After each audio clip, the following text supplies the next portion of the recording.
Hi friends, summer start ஆனாலே வத்தல், வடகம் இது எல்லாமே நம்ம போட்டு வச்சுப்போம். அந்த வகையில் இன்றைக்கி நம்ம வத்தல் ஈஸியாக எப்படி செய்கிறது, சுலபமாக எப்படி செய்கிறது, அதுக்கான ப்ரிப்ரேஷன் தான் பார்க்க போகிறோம். நம்மளுடைய சேனலை சப்ஸ்கிரைப் பண்ணாமல் பார்க்குறவங்க சப்ஸ்கிரைப் பண்ணிவிட்டு பாருங்கள். பக்கத்தில் இருக்கிற பெல் ஐக்கானை கிளிக் பண்ணிக்கோங்க. அப்போ தான் அடுத்தடுத்து புது வீடியோஸ் உங்களுக்கு நோட்டிஃபிகேஷனில் வரும். இது ரொம்ப ஈஸியாக செஞ்சிடலாம். ஒரு ஆழாக்கு நான் பச்சரிசி எடுத்திருக்கேன். இது 1 மணி நேரம் நம்ம ஊற வச்சுக்கலாம். இது அப்படியே ஊறட்டும். 1 மணி நேரம் கழித்து ஒரு குக்கரில் 4 டம்ளர் தண்ணி ஊற்றிக்கிறோம். 1 டம்ளருக்கு பச்சரிசின்னா 4 டம்ளர் தண்ணி கரெக்டாக இருக்கும். நல்லா பாயில் ஆனதுக்கப்புறமா ஒரு 5 விசில் விட்டு எடுத்துக்கணும். 4 பச்சை மிளகா மிக்ஸி ஜாரில் அரைச்சி எடுத்து தனியாக வச்சுக்கலாம். இப்போது ஓப்பன் பண்ணி பார்த்ததுக்கப்புறம் நல்லா குழஞ்சி வந்திருக்கு. பச்சை மிளகாய் மசிச்சு இதில் சேர்த்துக்கணும். மிக்ஸி ஜாரில் அரைகுறையாக மசிச்சாலே போதும். ஜீரகம் இதோட சேர்த்துக்கலாம். நம்மளுடைய பொங்கல் செய்கிறோம் இல்லையா, அதே மெத்தட் தான். பொங்கல் நம்ம எப்படி செய்வோமோ அந்த மெத்தடில் செஞ்சாலே சூப்பராக வரும்.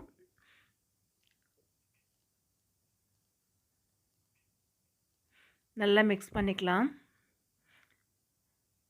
உப்பு நான் ஏற்கனவே சேர்த்துட்டேன். பச்சை மிளகாவும் சீரகமும் இதில் ஆட் பண்ணியிருக்கேன். பாருங்கள், பொங்கல் மாதிரியே இருக்குது பாருங்கள். இதே தான் நம்ம புழிய போகிறோம். ரொம்ப ஈஸி இது செய்கிறது, கஷ்டமே இல்லாமல் நம்ம செஞ்சு முடிச்சிடலாம்.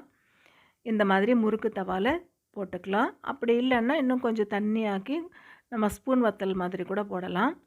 அப்படி இல்லைன்னா ஏதாவது ஒரு கவரில் கூட கார்னரில் சின்னதாக ஓட்டை போட்டுட்டு நம்ம புழிஞ்சிக்கலாம். ரொம்ப ஈஸி, சீக்கிரமாகவும் வேலை முடியும். இது சாம்பார் சாதம், ரசம் சாதத்தோடு சேர்த்து சாப்பிட்டா ரொம்பவே நல்லாயிருக்கும். இந்த மாதிரி நம்ம போட்டுக்க வேண்டியது தான். கடைசியாக அந்த பாத்திரத்தில் இருக்கும்ல, அதில் தண்ணி ஊற்றிட்டு இந்த மாதிரி நான் சின்ன சின்ன உருண்டைகளாக வச்சுட்டேன்.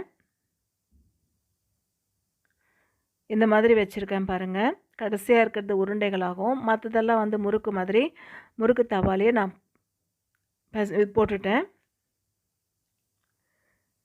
இது காலையில் போட்டது ஒரு 7 மணிக்கு நான் காய வச்சேன். சாயங்காலம் ஒரு 4 மணி வரைக்கும் இருந்துச்சு. கவரில் நம்ம போட்டால் சீக்கிரமாக காஞ்சிரும். அதே மாதிரி ஒட்டாமையும் நமக்கு வரும். ஈஸியாக இருக்கும் எடுக்கிறதுக்கு. அதனால் நான் கவரில் தான் போட்டிருந்தேன்.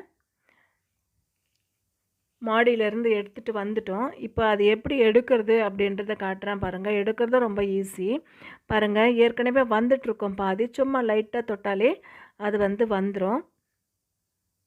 இந்த மாதிரி எல்லாமே எடுத்துட வேண்டியது தான். சூப்பராக வந்துருச்சு பாருங்கள். பேக் சைடு வேகலை. அது அடுத்த நாள் இந்த மாதிரி ஃபேன் காற்றுலேயே தான் நான் வச்சுருக்கேன். நைட்டு ஃபுல்லாக எப்படி இருந்தாலும் ஃபேன் போகும் இல்லையா, ஒரு நாள் முழுக்க இந்த மாதிரி தான் இருந்தது. அதுக்கப்புறம் எடுத்துட்டேன் நான். நல்லா காஞ்சியும் வந்துருச்சு. இதை ஒரு பவுலுக்கு மாற்றிடலாம். ஒரு டப்பாவில் போட்டு வச்சோன்னா 6 மாதம் ஆனாலும் இது கெடாமல் இருக்கும். இப்போ வறுத்து உங்களுக்கு காட்டுறேன் பாருங்கள். சூப்பராக இருக்குது. முறுக்கு மாதிரியே இருக்குது பாருங்கள். கொஞ்சம் கூட எங்கேயுமே உடையலை, நல்லா வந்தது.